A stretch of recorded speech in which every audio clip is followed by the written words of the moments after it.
a tener un evento cultural, académico, que tiene que ver con la presentación de esta magnífica revista que es Foreign Affairs Latinoamérica en su volumen 12, número 4 de este año 2012. Aquí está y aquí vamos a estar.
Muy buenas tardes. Le damos la bienvenida primeramente a los señores embajadores, a la señora embajadora de Finlandia y al señor embajador de los Estados Unidos, el señor Pei, con quien hace unos momentos tuvimos la oportunidad de intercambiar opiniones en el seno de la Comisión, no solo de América del Norte, la cual su servidora y amiga preside, sino también en la Comisión para Asuntos Fronterizos de la Frontera Norte. También le damos la bienvenida a todas y a todos nuestros invitados a este evento académico de la presentación de esta revista Foreign Affairs Latinoamérica, que aquí la tenemos enfrente, volumen 12, número 4 de este año 2012, que en esta ocasión, por el aniversario de esta revista, hemos invitado a los académicos que le editan a que nos participen de este contenido, en este caso este volumen, y que sobre todo viene a enriquecer académicamente toda nuestra actividad, no solo la académica, sino también la actividad legislativa. Si me permiten,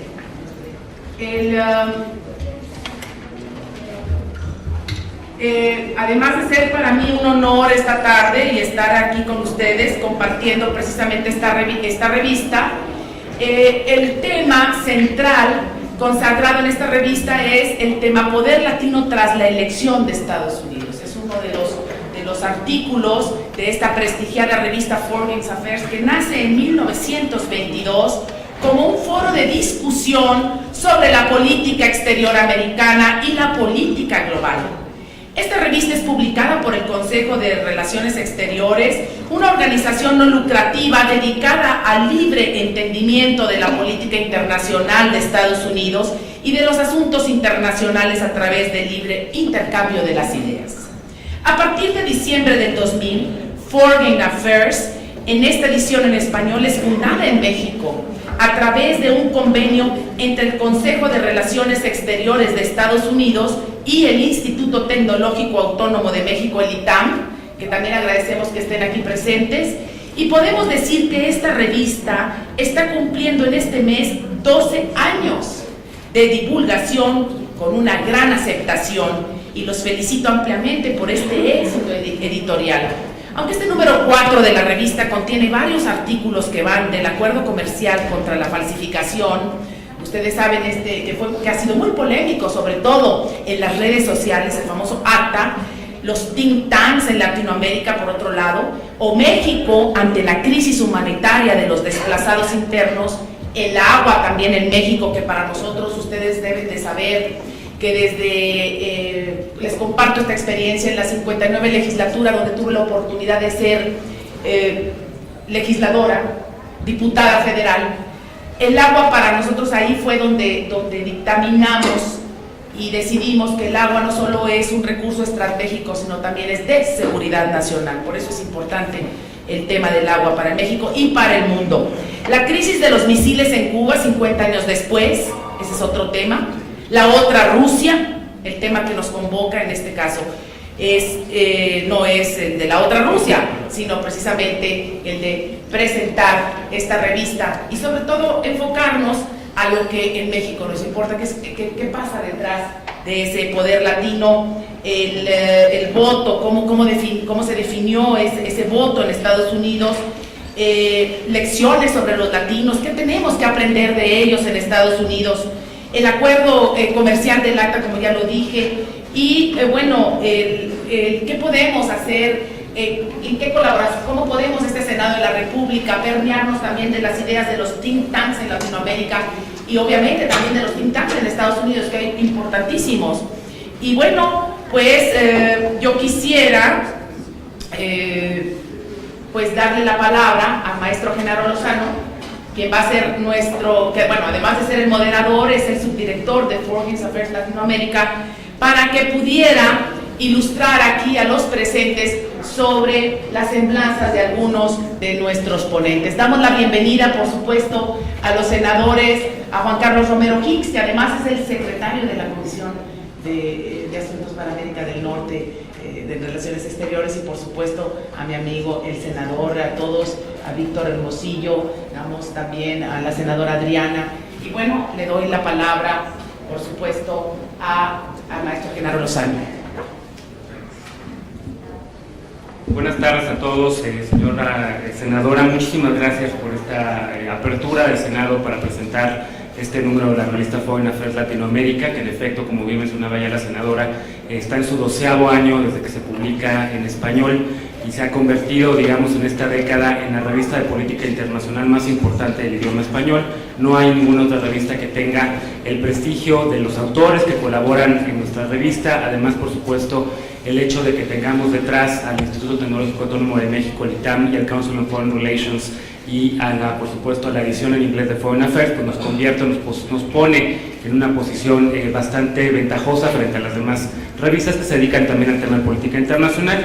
Quiero agradecerle al embajador Wayne por estar aquí, buenas tardes, mucho gusto. Por supuesto también a la embajadora de Finlandia, que ayer conocí, me dio mucho gusto también, gracias por aceptar la invitación.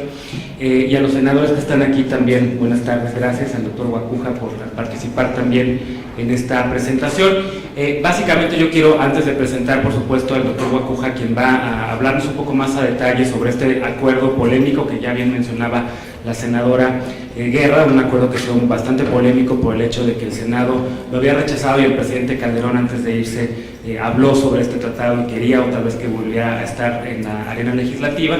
Antes de hablar de ello, solamente quisiera mencionarles algunas cosas sobre la revista, porque de entrada, en primer lugar, creo que en los 12 años que hemos estado haciendo presentaciones de la revista en distintos foros, en la Cancillería, con los distintos cancilleres, con la canciller Patricia Espinosa, por supuesto, en su momento, y con los ex cancilleres Castañeda y Derbez. Lo hemos hecho también en el Instituto Diplomático, en el Matías Romero, pero creo que en estos 2 años no habíamos hecho un acercamiento con el Senado, y el propósito principal es justo ese, tener un acercamiento de trabajo con ustedes, senadores, porque por supuesto estamos muy interesados en que se conviertan en nuestros colaboradores, que sientan la revista suya, que tengan el espacio abierto, por supuesto, para podernos mandar artículos, ya sea a través de la edición impresa, que es la que tienen ustedes aquí en sus manos, pero también a través de nuestro portal web, que a través de una alianza con Noticieros Televisa que hicimos este año, estamos teniendo ya muchísima difusión, estamos rebasando las 60,000 visitas al mes gracias a esta alianza estratégica con Noticieros Televisa, y estamos llegando prácticamente pues, a todo el mundo en español y más allá de las fronteras de México a través del portal. De hecho, estoy muy contento porque hace apenas la semana pasada la senadora Merodio nos compartió un texto para el sitio web sobre la política exterior del presidente Peña Nieto. Fue el primero, esperamos que sean el primero de muchos de todos ustedes que sientan la revista como una aliada y que por supuesto la sientan suya. Estamos también muy contentos porque desde este año lanzamos también ya una versión EPUB para descargarlas. Somos el primer grupo dentro de Foreign Affairs, incluido el Foreign Affairs, la edición en inglés, que lanza un formato EPUB para descargarlo en tablets, en iPad, Kindle y demás, lo cual también nos ha permitido empezar a pensar un poco más hacia dónde está yendo el mundo editorial, sobre todo el mundo digital.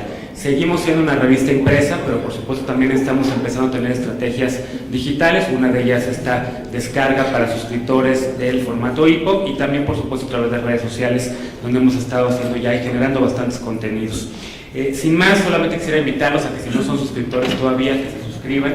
Tenemos paquetes también de suscripción para los senadores con descuento y ojalá puedan también tener y se conviertan en suscriptores y lectores ácidos de nosotros y ávidos de nosotros, porque somos una revista que lo mismo publicamos nombres tan importantes como los clásicos de las relaciones internacionales como Henry Kissinger, que ha sido uno de los autores más prolíficos, no solo para la revista, sino por supuesto también para el mundo editorial, pero siempre tenemos textos clásicos que se convierten instantáneamente en textos clásicos y que traducimos de la edición en inglés y 50% de contenidos en español también.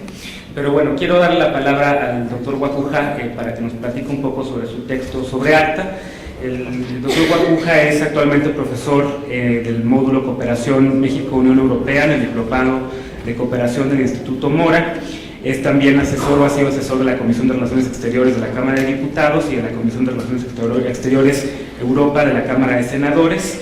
Es un buen amigo de la revista Foreign Affairs y te agradezco otra vez tu participación en una presentación más.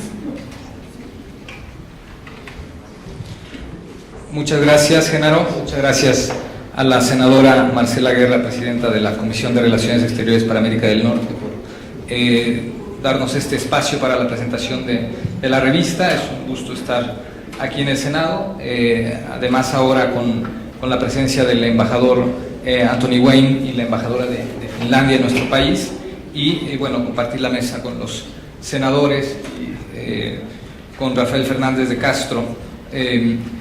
Bueno, pues voy a poner un poco el desorden porque el título habla del poder latino y yo me referiré al poder latino, pero con relación al tema específico de este acuerdo comercial contra la falsificación llamado ACTA.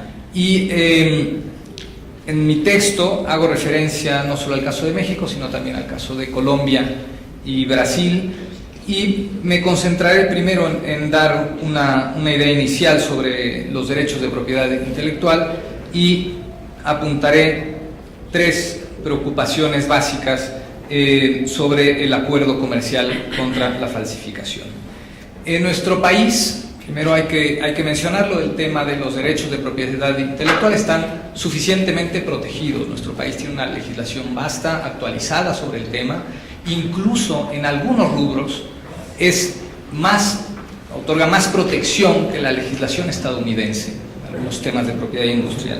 México es parte de distintas convenciones internacionales sobre protección de derechos de propiedad intelectual e industrial, en el seno del Sistema Internacional de Comercio, Organización Mundial de Comercio, Organización Mundial para la Protección de la Propiedad Intelectual, etc.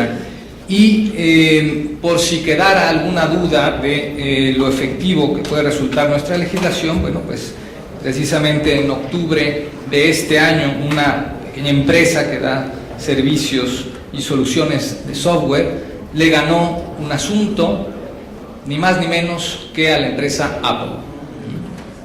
Es una empresa que se llama iPhone con F y ganó los derechos por un amparo que interpuso la empresa Apple por invasión de marca.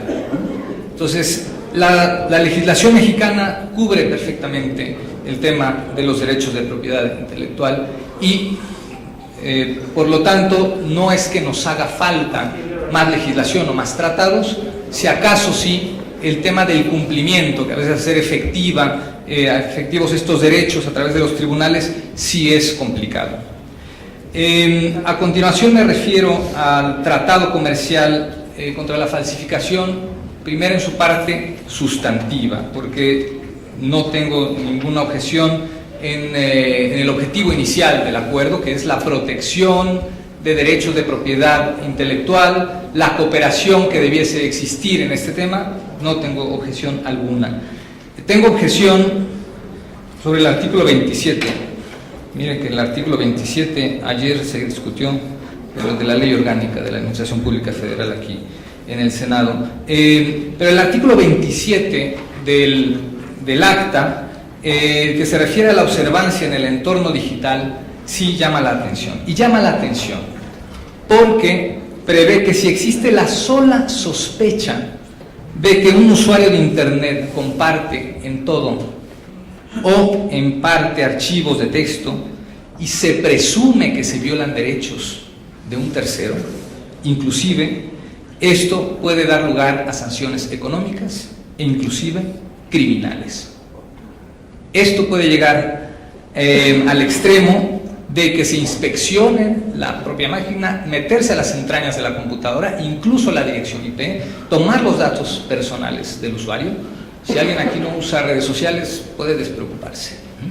Pero los demás, ¿no? Si a alguien se le ocurre compartir, si no toda, o sea, parte de una receta de cocina, puede llegar a considerarse un criminal en términos de este acuerdo. Me parece sumamente peligroso. Tan es así que el Parlamento Europeo rechazó por abrumadora mayoría el acta. Una vez que fue firmado por la Comisión Europea, se rechazó y la participación ciudadana jugó un papel importante. 2.8 millones de firmas se recibieron en el Parlamento Europeo y el Parlamento rechazó finalmente este precepto. Cito textualmente las palabras del presidente del Parlamento Europeo, Martin Schulz, que justamente el 12 de febrero del próximo año estará de visita en este recinto legislativo, y él, refiriéndose a esta negativa del Parlamento Europeo, mencionó que la decisión no se tomaba a la ligera. El acta es demasiado vago y deja espacio para abusos. También se ha dicho que hay mala interpretación por la traducción. El Parlamento Europeo, la Unión Europea, tiene 23 lenguas oficiales. Yo creo que no es un asunto de traducciones. En el Parlamento Europeo quedó demasiado claro. Esto es por la parte sustantiva. Por la parte de la negociación y firma del acuerdo, tengo también algunas consideraciones. Llama la atención que nos enteramos de las negociaciones de este acuerdo por filtraciones de Wikileaks. Actualmente hay dos leyes en nuestro país que rigen el tema de los tratados. Una es la ley de tratados y otra es la ley de tratados, ley de aprobación de tratados en materia económica. Reglamentaria, no sé específicamente por qué, del 93 constitucional, pero se refiere justamente a la rendición de cuentas de los funcionarios del Ejecutivo Federal hacia el Congreso. Ustedes, si entran a la página del Senado, van a ver un apartado de acta y pueden bajar el documento que mandó el Ejecutivo, que dice tantas mentiras que es para iniciar un procedimiento sancionatorio mientras todavía exista la Secretaría de la Función Pública, porque dice muchas mentiras. Entre ellas, dice que no hay ninguna disposición legal que obligue al Ejecutivo a informar al Congreso. Eso es mentira. Artículo 5 y 6 de la Ley de Aprobación de Tratados en Materia Económica. ¿Sí? Además, esta misma Ley de Tratados en Materia Económica establece que debe haber un diálogo con expertos, con académicos, como lo hubo la pasada legislatura. Hubo seminarios, hubo bastante trabajo en esta Cámara sobre ese tema y como consecuencia de ello se exhortó al Ejecutivo Federal a que no firmara el acuerdo.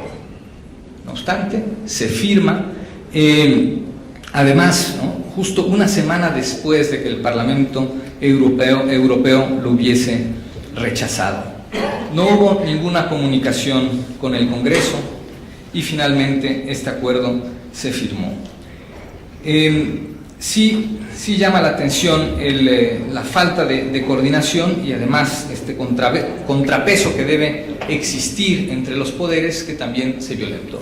Y esto me hace reflexionar también sobre otro punto que también me parece de mucha preocupación, que es el proyecto de ley de celebración y aprobación de tratados que está ahora en la Cámara de Senadores, que estuvo 2 años en la Cámara de Diputados durmiendo el sueño de los justos, se le cambiaron unas cuantas comas y se regresó al Senado.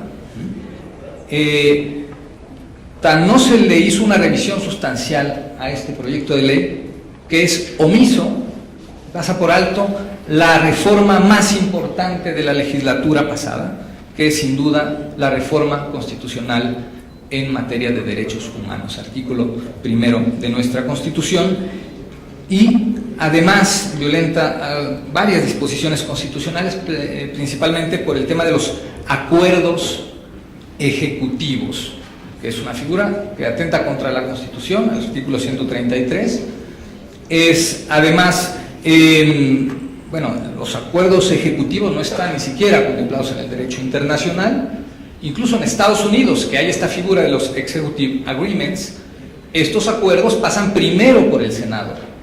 En el caso de este proyecto de ley que está por aprobarse, esperemos que haya una reflexión cuidada al respecto, se pasa por alto ese tema. Es una ley que además, incomprensiblemente, el Senado se resta facultades en esta ley de tratados, se resta facultades para analizar, para revisar los temas de política exterior.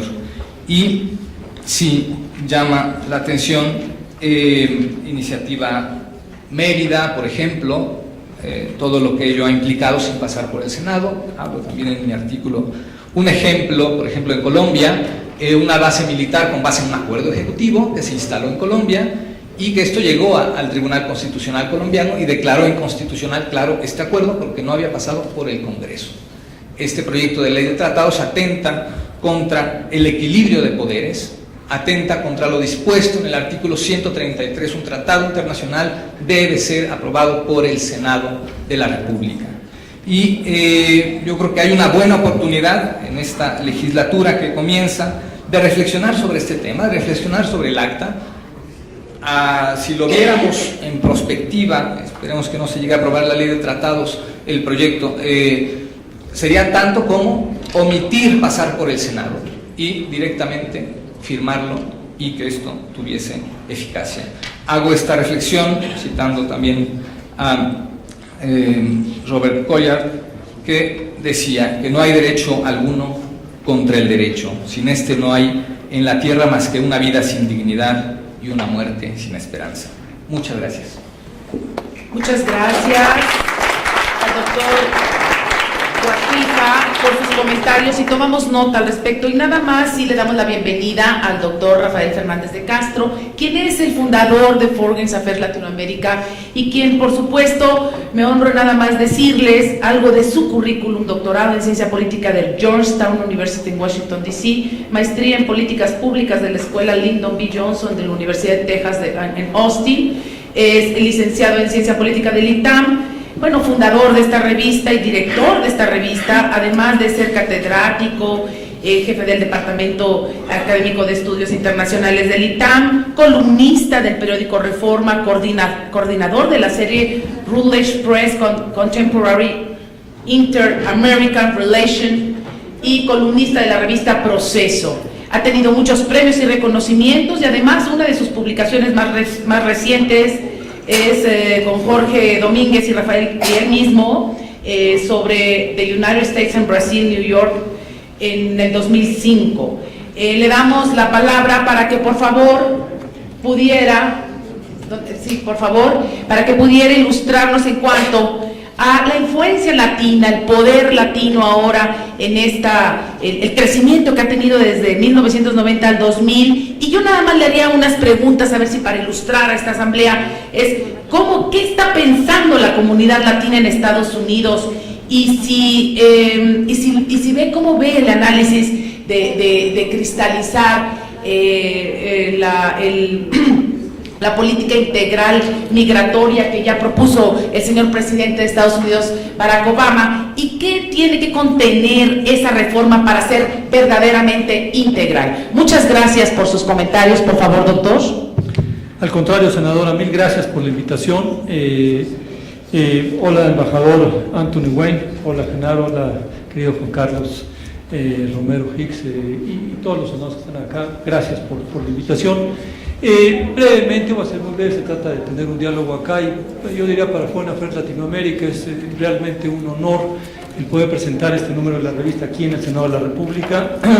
Es aquí, digamos, donde nos interesa influir, es aquí a donde queremos traer yo diría, debate internacional informado, que es Foreign Affairs Latinoamérica, donde el 50% es traducción de la revista en inglés y el 50% es justamente contenido local.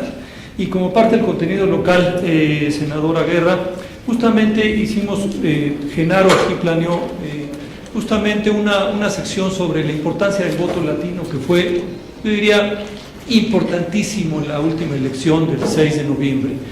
Es decir, realmente los latinos hicieron la diferencia, y aquí Matt Barreto, que es un profesor de la Universidad de Washington, y además uno de los dos socios directores de esta fascinante firma de cual se llama Latino Decisions.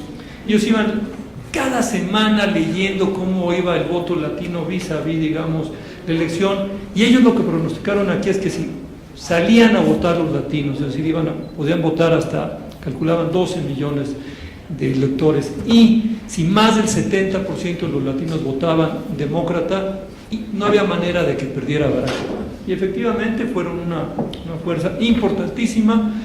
¿Por qué lograron, digamos, por qué logra Barack Obama el apoyo contundente de los latinos? Los latinos, habría que decirlo, empezaron el año electoral muy molestos con Barack Obama, porque Barack Obama ha sido realmente un presidente duro con la migración. No cumplió su promesa, digamos, de hace 4 años de hacer una reforma migratoria integral. La promesa que hizo justamente en el 2008. Y no solamente eso, sino que además deportó como nunca a mexicanos y a indocumentados. Ha sufrido mucho la comunidad mexicana, la comunidad latinoamericana en los Estados Unidos, la comunidad migrante, sobre todo la que no tiene documentos.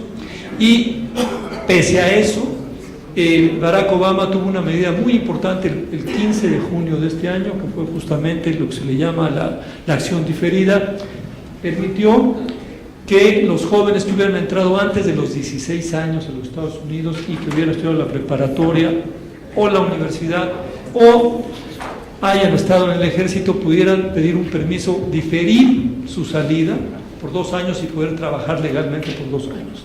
Y esto, digamos, cambió el contexto completamente, yo diría, electoral, porque ha sido la medida, fíjense nomás lo que voy a decir, más importante, más pro migración desde 1986.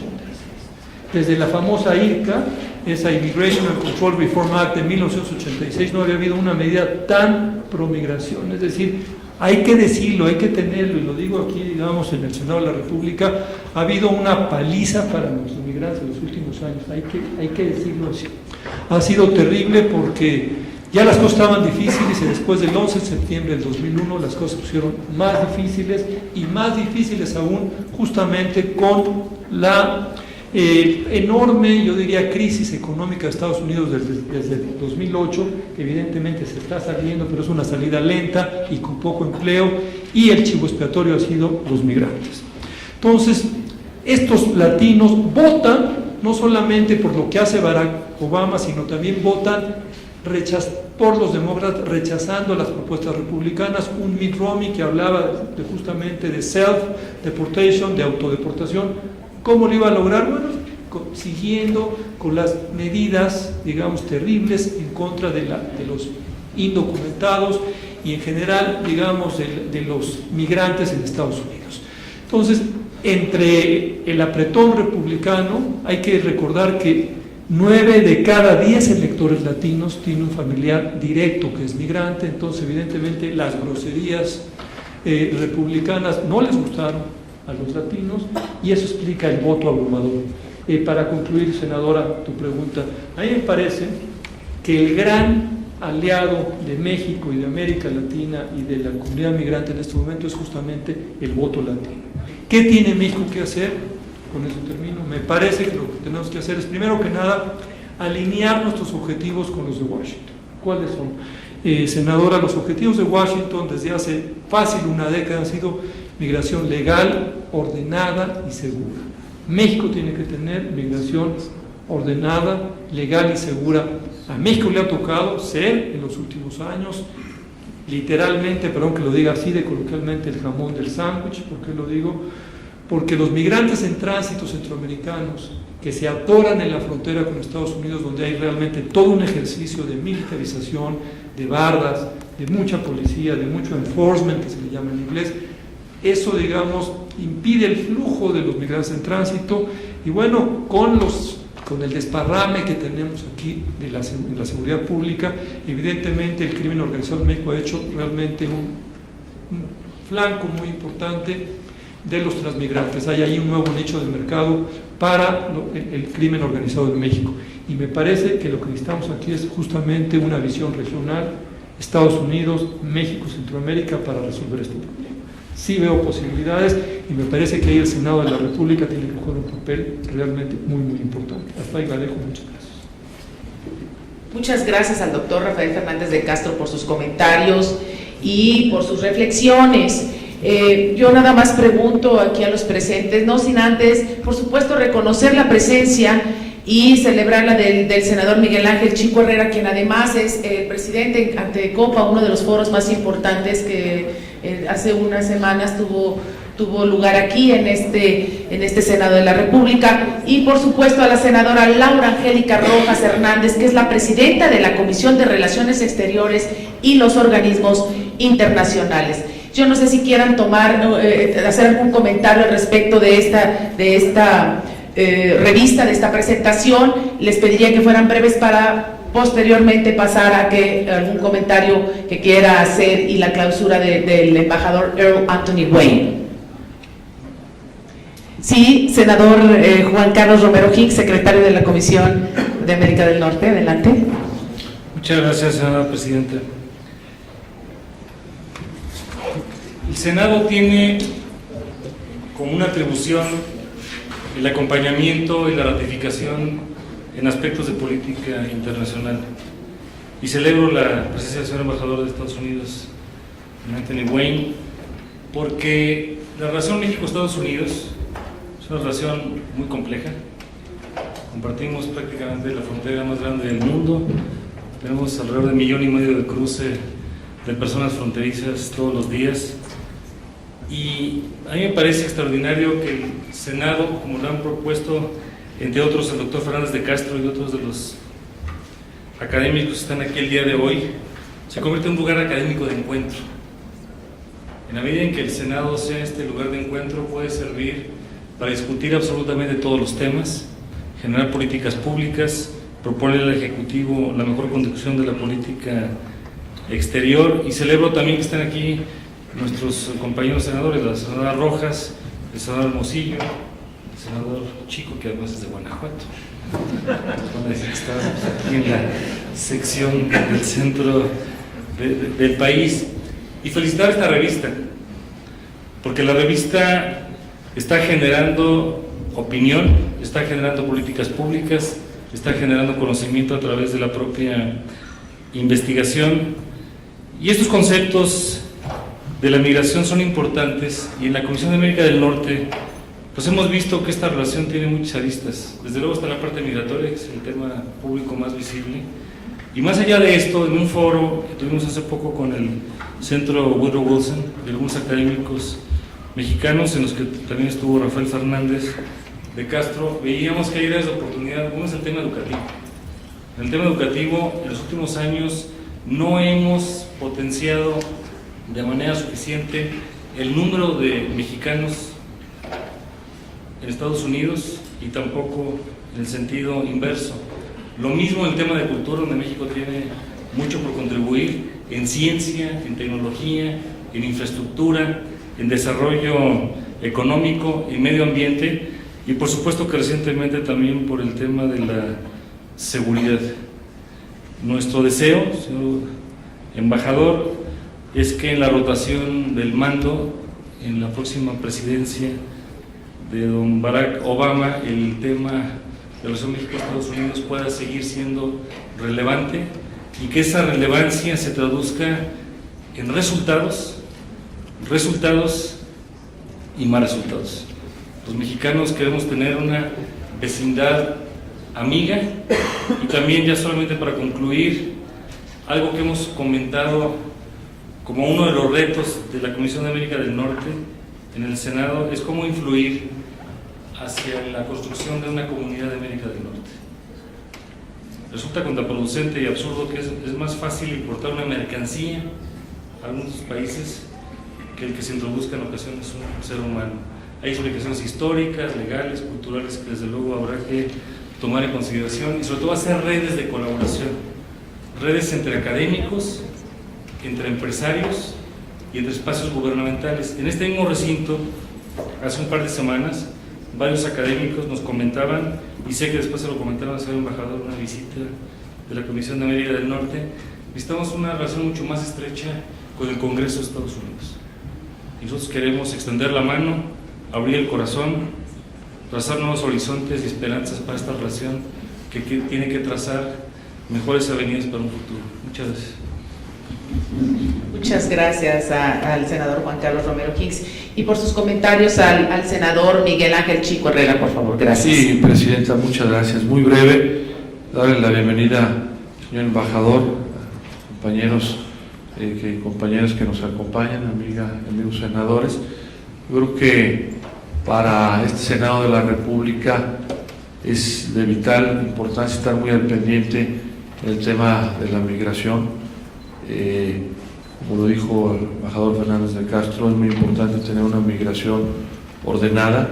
Creo que es algo que tenemos que enfrentar, que no podemos ocultar y que va a beneficiar a nuestros dos países. Yo estoy seguro que el presidente Obama y el presidente Peña tendrán los acuerdos necesarios, los poderes legislativos tanto de los Estados Unidos como de México seguramente llegarán en sus respectivos ámbitos de competencia acuerdos, y nosotros del Senado de la República estaremos trabajando para tener una política de migración que también podamos, lo que exigimos a los Estados Unidos, hacer también con los centroamericanos que pasan por el país, que es otro tema, pero que estaremos muy al pendiente. Felicidades a la presidenta de la comisión por esta reunión. Muchas gracias. Gracias a ustedes. No, además, gracias por sus palabras, senador Miguel Ángel Chico Herrera. Por favor, Víctor Hermosillo, vamos a ser breves debido a la agenda del señor embajador. Y por supuesto, nada más les damos las gracias aquí para conocimiento de todos los senadores y del propio embajador, de la embajadora. Está presente muchos alumnos del ITAM. Saludos a todos ustedes y gracias por estar aquí. Seguimos con el senador para concluir. Víctor Hermosillo, pedimos que un minuto para posteriormente darle la palabra al embajador Wayne, por favor. Bueno, de nuevo, embajador, bienvenido a los de la revista y a los intelectuales que están ayudando aquí. Pero yo voy a comprar la revista, yo creo que se trata de eso, ¿verdad? La revista. Y la voy a comprar porque una de las cosas que tenemos que hacer es instruirnos. Y es una revista que nos ayuda a instruirnos. Y si somos senadores y queremos saber cosas internacionales, pues tenemos que leer, y leer suficiente. El que no sabe no puede discutir, y el que no sabe puede tomar medidas muy malas, ¿no? En lo que se refiere a la relación con Estados Unidos, yo lo que quisiera es muchísimo más, y hacer una cosa verdaderamente en Norteamérica para que haya trabajo en México, que siga habiendo trabajo en Estados Unidos, por supuesto, y Canadá, y que nuestros compatriotas no se tengan que ir a Estados Unidos. Eso creo que sería lo mejor, porque de esa manera nos quedamos los mexicanos en México, no expedimos a un grupo fabuloso de mexicanos, yo creo que de lo mejor, gente que quiere progresar, que se va a Estados Unidos, y lo mejor es que se queden aquí. Sobre la cosa, digamos, de inmigración, pues es una cosa muy complicada, no es fácil. Yo preguntaba de que precisamente los mexicanos que quieren amnistía en Estados Unidos, lo que quieren es hacerse norteamericanos.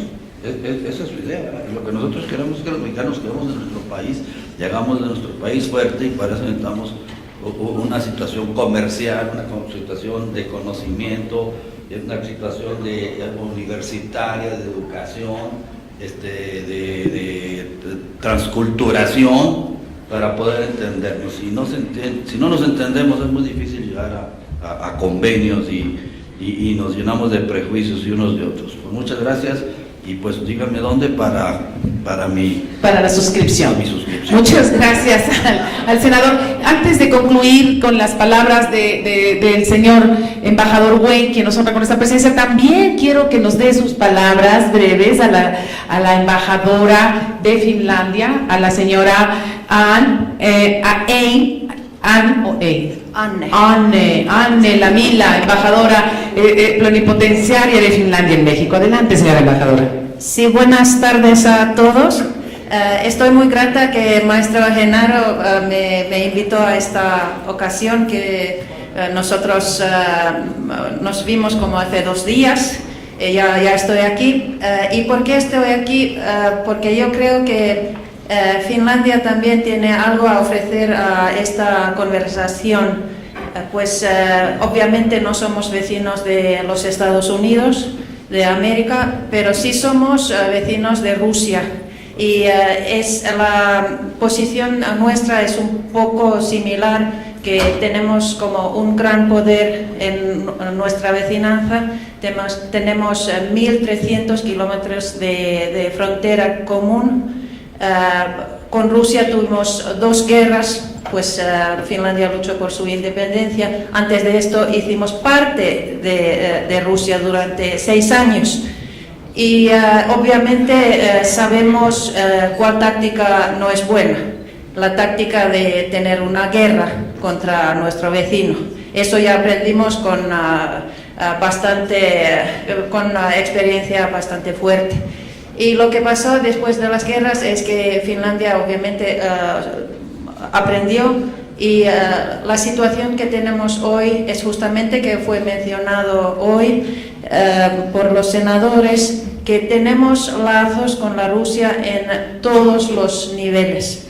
Entonces tenemos lazos comerciales bastante fuertes, también relaciones entre nuestros gobiernos son muchos en todos los niveles, no solamente en el alto nivel, sino en el nivel más bajo, y en todos los asuntos que se puede imaginar, saliendo de las relaciones exteriores y hasta las relaciones, casos familiares, cooperación en el área de medio ambiente, obviamente es muy importante. Y hemos de hecho preparado un plan de acción de nuestras relaciones, que yo pienso que sería muy importante de presentar también aquí en México. Y esto solo entonces como un comentario, y estoy lista a responder a sus preguntas, o si quiere contactarme, con mucho gusto. Gracias. Embajadora Lamila, muchas gracias por sus comentarios, sus analogías y las coincidencias. Le damos la palabra al embajador Anthony Wayne para que, además de que nos dé su visión y concluyamos esta presentación de esta revista con sus palabras, pero también agradecemos a los alumnos de la Universidad del Valle de México, Campus San Rafael, que también están aquí. Bueno, bienvenidos a los estudiantes, qué placer para nosotros. Y también, senador, muchísimas gracias por esta invitación. La revista Foreign Affairs es una revista que ha tenido mucha influencia conmigo después de décadas, y es muy respetado en el mundo por la calidad de sus artículos, también por la presentación de puntos de vista diferentes. Y en este número también hay otra posición del profesor de Wakuha ha presentado, y la otra presentación es más cerca a mi posición sobre el ACTA. Pensamos que es un muy buen acuerdo y que debemos proteger la propiedad intelectual mejor en el mundo, incluyendo en México. Pero es parte del valor de la revista que hay estos debates en muchos de sus números, y que hacen pensar a todos nosotros en profundidad estos temas muy importantes. Claramente en inmigración y en la relación Estados Unidos-México, la relación gente a gente es muy importante. Debemos fortalecer este pilar de nuestra relación, porque es claro que podría ser muy importante por la competitividad, la creatividad, la riqueza de ambos países. 1 de cada 10 estadounidenses tenía herencia mexicana. Y espero que en los próximos meses vamos a tener consenso en Estados Unidos sobre una reforma de inmigración. Es claramente en prioridad por el presidente Obama. Y esta reforma puede ser muy importante por esta relación que es tan rica y tan importante en este momento. Y es claro la importancia del voto latino en la última elección en Estados Unidos y el creciente poder hispánico en nuestra sociedad, en nuestros políticos, es un factor muy importante. Y esta exploración de todo esto en este número de Foreign Affairs es muy rico. Entonces, felicidades en un número muy interesante con artículos ricos y mucha suerte por los próximos números también. Y muchas gracias, senador.